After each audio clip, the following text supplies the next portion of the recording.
His name is Les Carlson. He is an actor.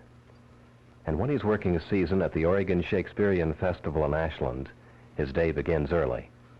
There's a hot summer sun, but there's work to be done, and it's the kind of work an actor loves, all except the 8 a.m. bit. No one loves that.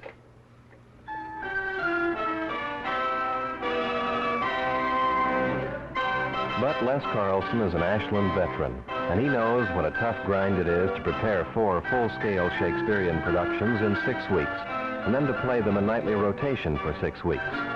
He knows a stint at the first of the Shakespearean festivals means long days and long nights, but he thinks it's worth it. He's played in many theaters throughout the country. He's played big roles and small ones. His career is just starting, and he has many theaters ahead of him. But at this one, the Oregon Shakespearean Festival in Ashland, he gets a special kind of experience, and he knows he must have it. In Ashland's repertory system, he may play a featured role one night, a small bit the next. He may be a dancer on the green or in concert, may get a whack at sword play or radio drama, or television filming, or backstage technical work. Because he does all of these things and wants to do all of these things, he's the prototype Ashland actor. He and hundreds of others like him have made Ashland work, have made American theater work. Therefore, take note. Les Carlson, actor, lives on this film one day in Ashland. First stop for any actor at any theater, the call board. Where do I go today? What do I do today and when? For Les, first call's the dance class, and since the dancers work in an upper hall away from the theater, it takes a sprint to make it, but he does. The Oregon Shakespearean Festival has both full-time dancers and members of the acting company who also perform.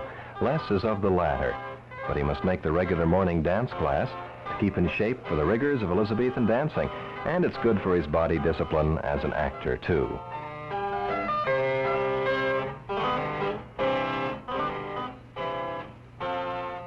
Choreographer Amanda Taylor sergeants the exercises and designs the routines. Before each Ashland performance, dancers entertain the theater-goers with robust and lively green dances at the rear of the auditorium area. There are also special choreographic intervals in many of the shows. Here the corps is rehearsing one of the sprightly pre-show entertainments.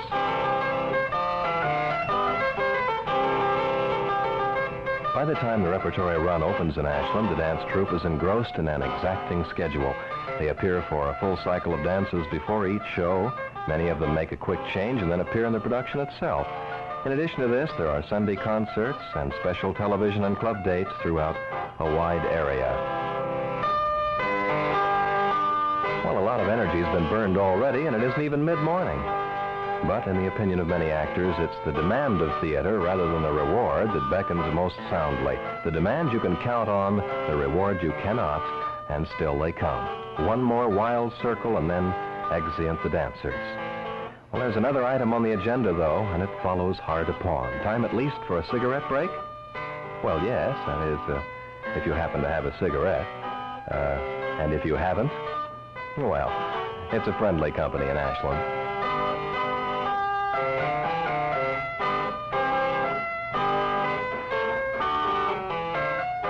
An important part of the Oregon Shakespearean Festival's production design is the sword play. The clash of blades and bucklers etches fire into many a show. Swordplay director Peter McLean has the job of training the fighters and plotting the fights. So that's the next morning stop for Les Carlson, on the green in the sun and on guard. When the audiences see the shows, they'll see a flashing splash of seemingly spontaneous combat, but the actors and battle master McLean know that each touch, each slash, each lock, each dodge is carefully plotted by the numbers and in rhythm. Even so, a good stage fight is no place for the faint of heart. The sparks that fly during the performance are not contributed by special effects, and the swords that cut the air could cut more if improperly handled, so watch out.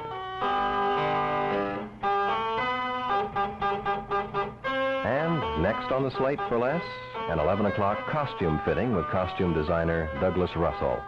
Hundreds of exciting costumes are designed and constructed for each Ashland season.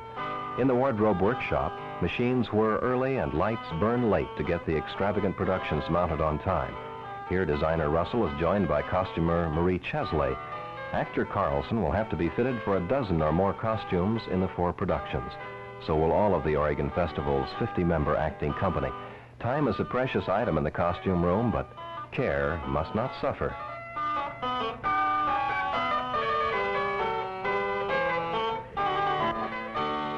Well, lunch happens in here somewhere, with luck.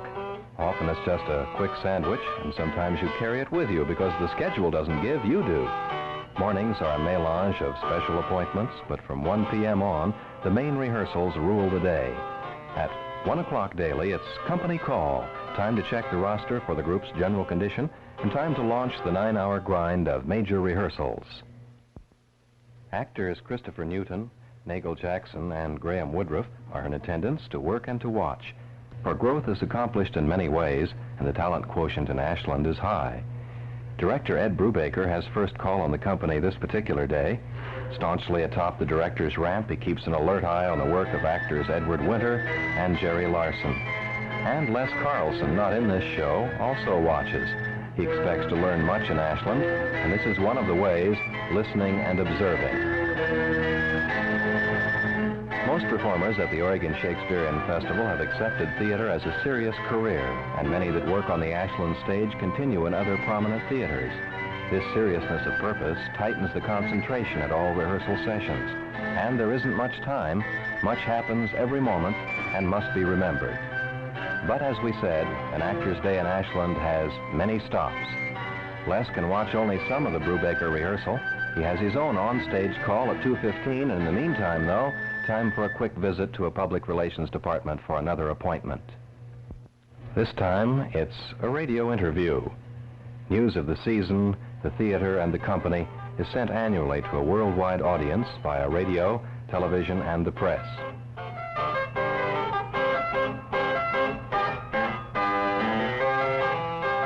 But never mind the rest of the day's events. An actor belongs on stage, and those are the happiest hours.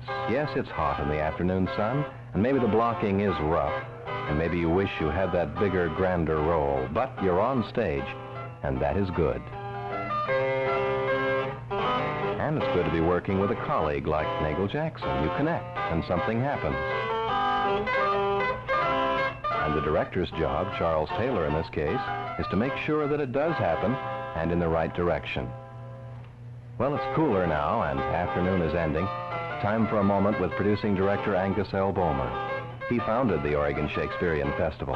He's also the overseer of its aesthetic affairs.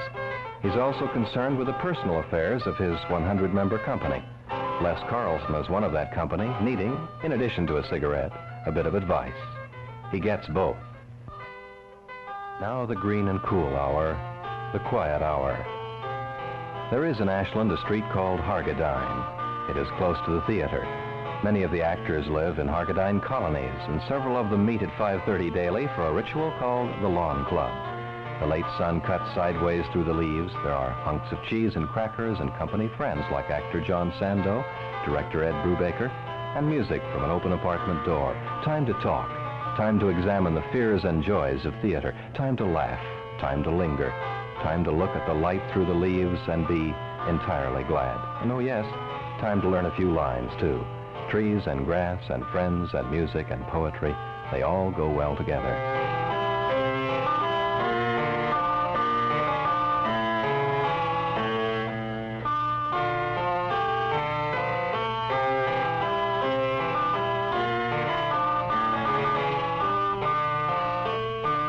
Well, of course, you have to eat too. And on an actor's income, this has been a traditional problem. But the Oregon Shakespearean Company has been blessed with an answer to that one, too.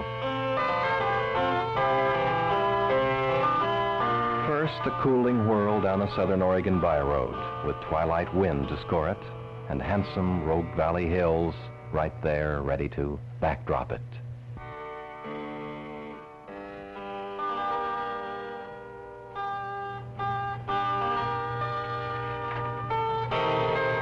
The destination? A little labor of love called the Talent Cafe. It's in a small town called Talent, just north of the festival's Ashland home. It serves food, plentifully, deliciously, and affectionately. It likes actors, and they like it.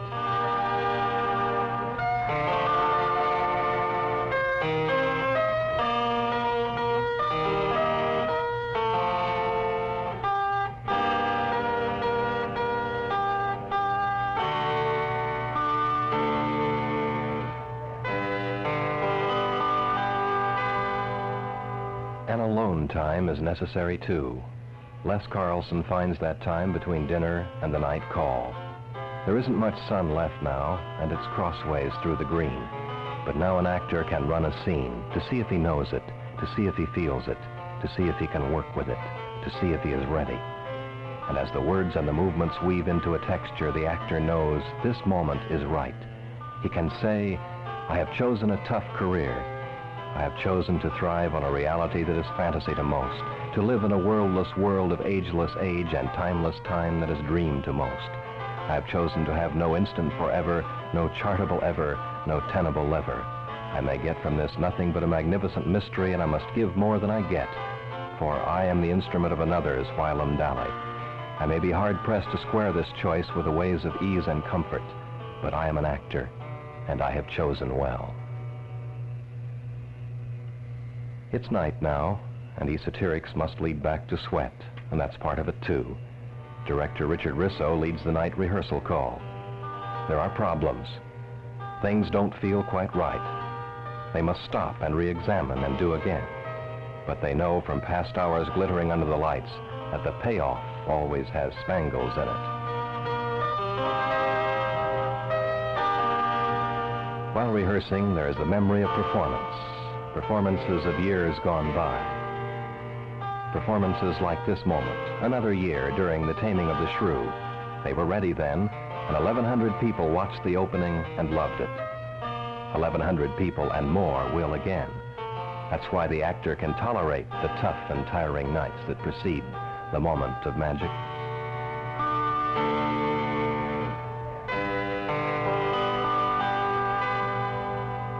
Well, that's a day's work in Ashland. It started at 8 a.m. But the crew can't unwind quite that fast. Les switches from actor to host briefly. A little touch of pleasure in the night. It's a good gang. Of course, they all have places to go, and they are solitary places. But for this moment, the goals are won. A good season in Ashland. And for this evening, the aim is won. Have fun knowing and being with each other. Theater people, more than any other probably, know the ingredients of joy and the omnipresence of sorrow. When they meet on a night like this, both are present and in balance. They learn this trick by holding the mirror up to nature and running out front to look.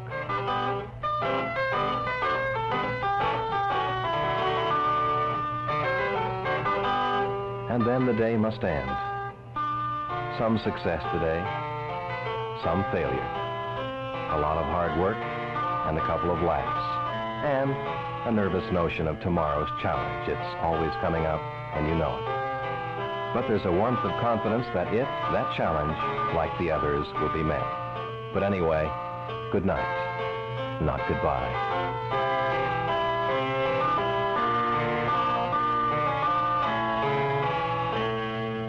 Late? Well, sure it is. But there's always time for one more cigarette.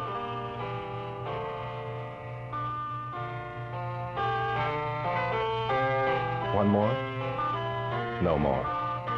Well, if it be not now, it will be some other time. Les Carlson, actor, ends a day. He's the sort that makes the Oregon Shakespearean Festival work. He is the sort that makes theater work. And that is why he is important.